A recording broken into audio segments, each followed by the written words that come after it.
It's Not Your Fault is a podcast for parents, caregivers, and young people navigating the world and its challenges.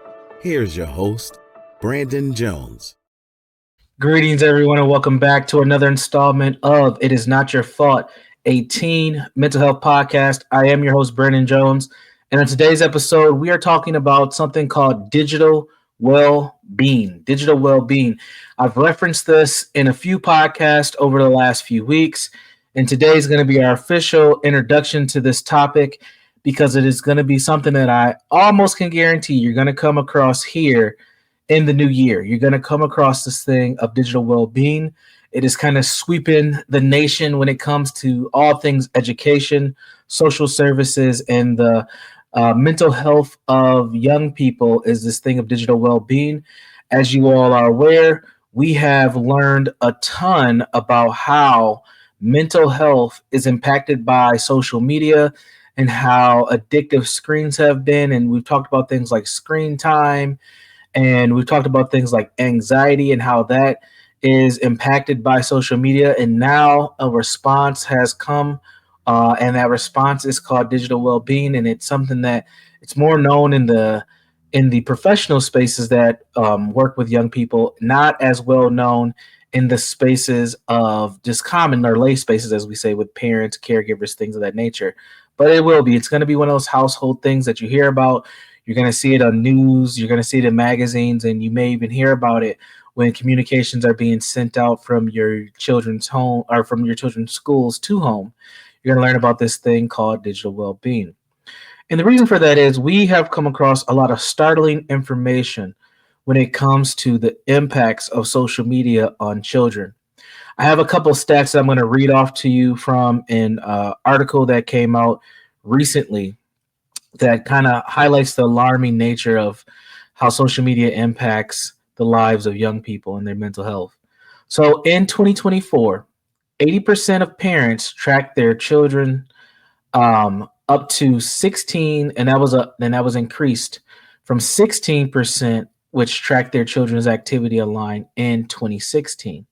So just in the last 8 years, we've seen a huge growth of parents being involved in tracking the engagement on social media from their children. So in 2016, only 16% of parents and caregivers were tracking the usage and engagement on social media of their children, whereas just in 2024, 80% of parents were tracking. And many people who were doing those tracking were unsure how to even use the tools they were looking at. So you're looking at your children's phone, you're probably checking the apps that you're most familiar with. You're probably overlooking things that you don't know. And sometimes you may be checking apps and you don't even understand all the features. And this happened to me. One of the things that I learned was in one of the games. It's a very popular game. It's not, Roblox. In the game Roblox, I learned that there's a chat feature that almost everyone has access to. So anyone can send a message to anyone they come across if your kid's playing the game online. So that was something that was news to me. I thought they were just in their virtual world building things and destroying things and building these little communities, but they're also in there having dialogue and conversations. And sometimes we don't know all these things that take place and we stumble upon them. And that is a very common thing that parents and caregivers run into. Also, what else? These are some more findings from the article. Research highlights that location tracking can strengthen parent-children relationships when framed as a tool of trust rather than control. So most young people who have, I guess every device has an ability to have location tracking. And what parents are asking their children or demanding or telling their children to do is to share their location so that we're building trust amongst each other. And parents are sharing theirs as well. So you can always identify where someone is or what's happening. I have tracking on myself to my kids, so my kids do know where I am and where I'm located. And then my oldest daughter has tracking on hers because the device that she has her own cell phone. So it's always a good way for me to just kind of check in where she's at and I can locate her.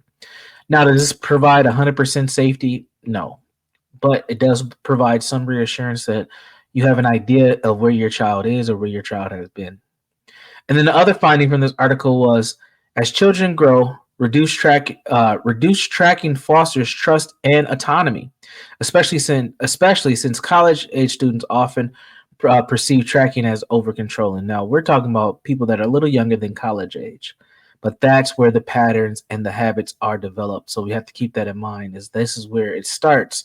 This is where it begins to help, build that trust, build that camaraderie, build that habit, that pattern with your children or the young people in your life, so that once they do launch out into this world, that there is a level of connection. Now, some college students might want complete independence, and that's fine. But when they're in high school, when they're in middle school, when we're talking about the demographic that we discuss here on our podcast, that's the demographic where we just want to start building these habits today, so that there's no issue tomorrow. So, which brings in the concept of digital well-being.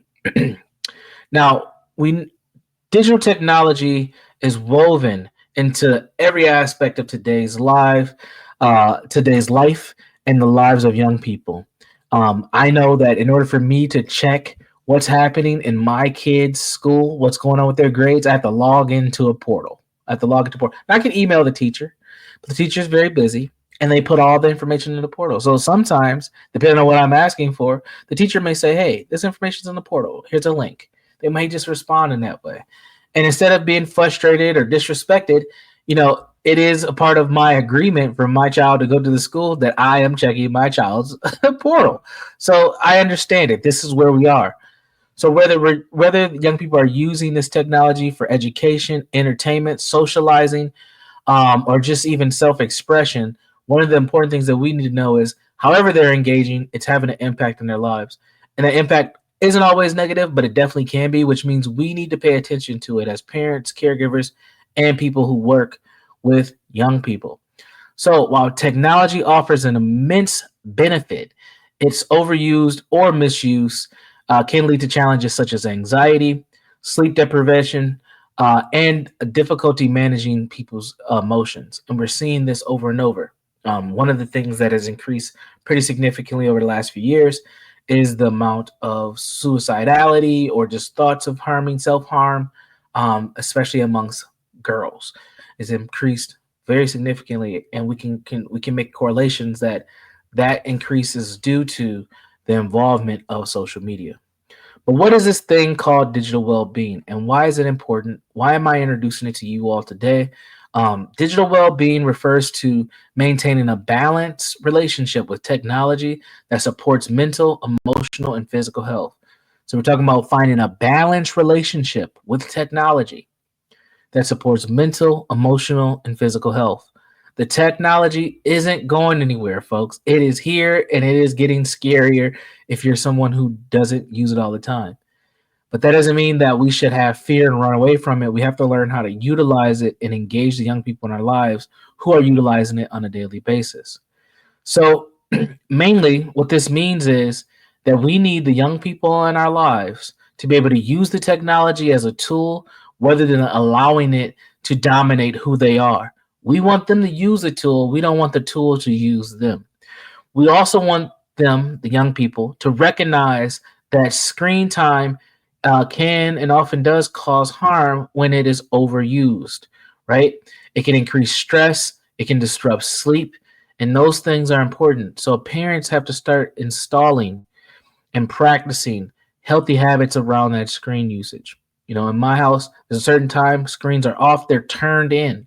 It's like turning in a time sheet almost. It's like you turn it in. There's a location where these devices can be found. In that location, those devices are recharged.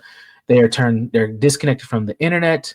They're typically put on airplane mode, and that's what we do. And typically that's around about 7 or 7:30, depending on what's happening during the day. And then on the weekends, I'm a little bit more lenient. On the weekends, they get a little bit more screen time. Sometimes they can stay up late. If it's a family day and we're watching movies or things, all the screens and stuff are put away. So it is depending on how you want to operate your home and what suggestions you have. But the other thing that teens, need, what this means for teens is that it's fostering meaningful connections online while maintaining healthy relationships offline. It's that balance between online life and offline life.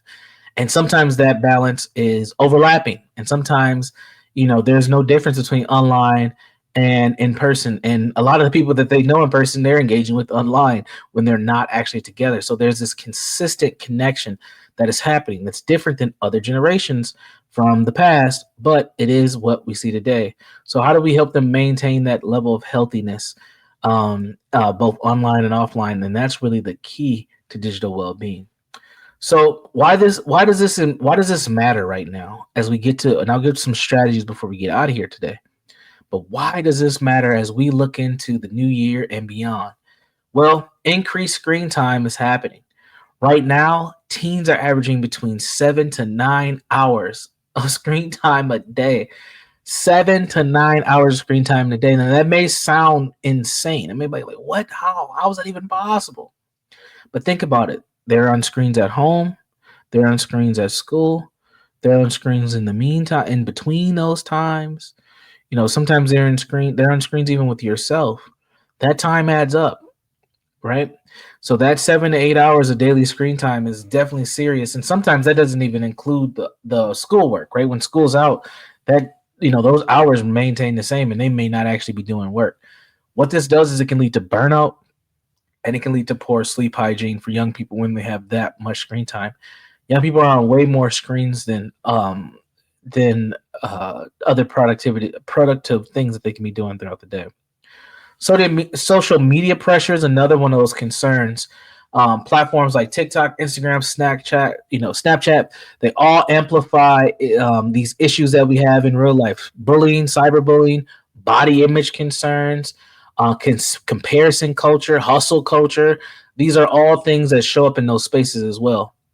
We also have a lot of AI driven engagement. So the algorithms are prioritizing what hooks a teen, and what's going to hook them may be artificial information. It might not be 100% true, but it's leading them to doing things. So you may have excessive scrolling. You may have other things that start to impact the productivity and the focus of young people. I actually had this issue recently with my oldest daughter. She had some chores that she was supposed to do, and she was on her device. And I told her, "Hey, I need you to get these things done in 30 minutes, or I'm gonna take your devices away." And I came back 15 minutes later to see if she got started, and she didn't. And I said, "Hey, what happened? You're supposed to be doing this." It was like folding. I think it was folding clothes and then picking up trash off her floor. Easy task, easy task. 30 minutes, way too much time, but I was trying to be graceful. And she said, "I'm sorry, Dad, I forgot." I'm like, "We forgot what? Like, how did you forget? I told you that was your cue to get going." But she forgot. So she ended up getting her devices taken. Now, she was not happy about that. But I said, "Hey, if you want to be on your devices, this is what it's going to be. You need to be responsible for yourself. You can't be forgetting," which means that you probably were halfway listening to me from the beginning, which is a whole nother problem. And then the fourth thing that I want to mention is mental health impacts is another one of those things that we have to pay attention to. So I just want to give a few tips today, not too many, because we're going to talk about digital well-being more as we go throughout this year, because it is one of the prominent things that is impacting young people's mental health. But I wanted to focus on two main strategies to dealing with this. The first strategy is to model positive digital habits. If you're telling your kid to stay off of devices, stay off of screens, and you're doing it, good luck, because it's going to be that battle of comparison. Well, why do you get to do it and I don't get to do it? And why do you do this and I can't do this? That's going to be one of those fights. So you have to model healthy behaviors yourself. When it's time to put screens down, it's time to put screens down. When it's time to disconnect, it's time to disconnect. And it's okay to have that conversation with your young people about that.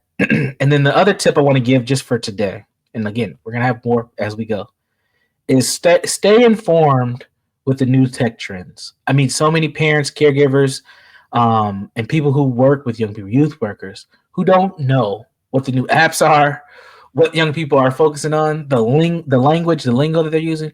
You have to pay attention to the current youth culture and what's going on. If you're not, you're missing a big piece of this puzzle. Digital well-being and the strategy to engaging digital well-being for parents and caregivers is to stay in the know.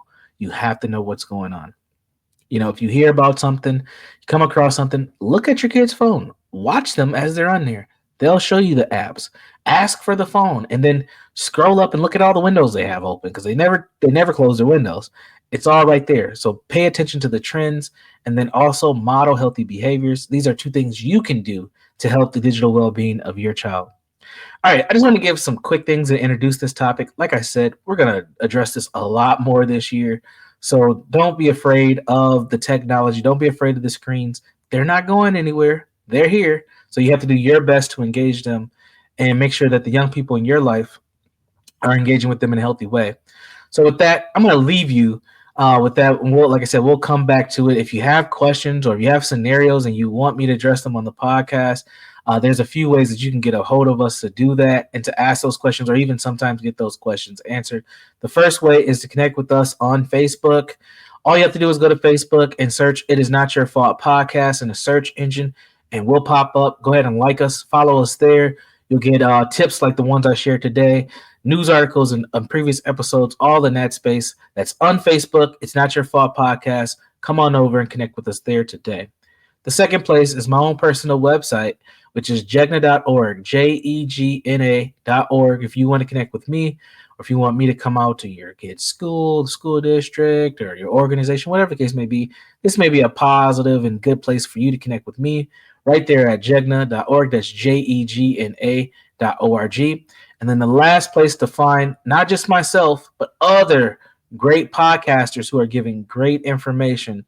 And you just come over to our network. That's ShalettaMakesMeLaugh.com. That's ShalettaMakesMeLaugh.com to find myself and other people who have quality information to help you get through your day-to-day and help you level up in life. So with that, we're going to leave you. Again, we're going to talk a lot more about digital well-being this year and a lot of other things when it comes to teen mental health. So definitely stay tuned with us. Check us out, and we'll see you next time. Be safe, be constructive, be well, and we'll talk to you soon.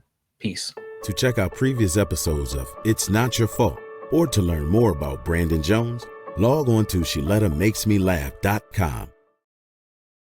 You know Shaletta makes you laugh, but did you know Shaletta Brundage can also make you think and boost your business? Media personality, activist, and comedian Shaletta Brundage founded Shaletta Makes Me Laugh to celebrate and share the best of Black culture. It's a podcasting platform. You can download 10 weekly podcasts hosted by African-American subject experts at ShalettaMakesMeLaugh.com or wherever you find your favorite podcasts. ShalettaMakesMeLaugh.com is also a production house, creating broadcast-quality commercial content. And Shaletta and her team of storytellers create powerful promotional campaigns to get businesses the brand awareness they're looking for. Some of Minnesota's top businesses trust Shaletta, and you can too. Get out the word about your events and products and get in front of communities of color with ShalettaMakesMeLaugh.com. She's got the power to help your business.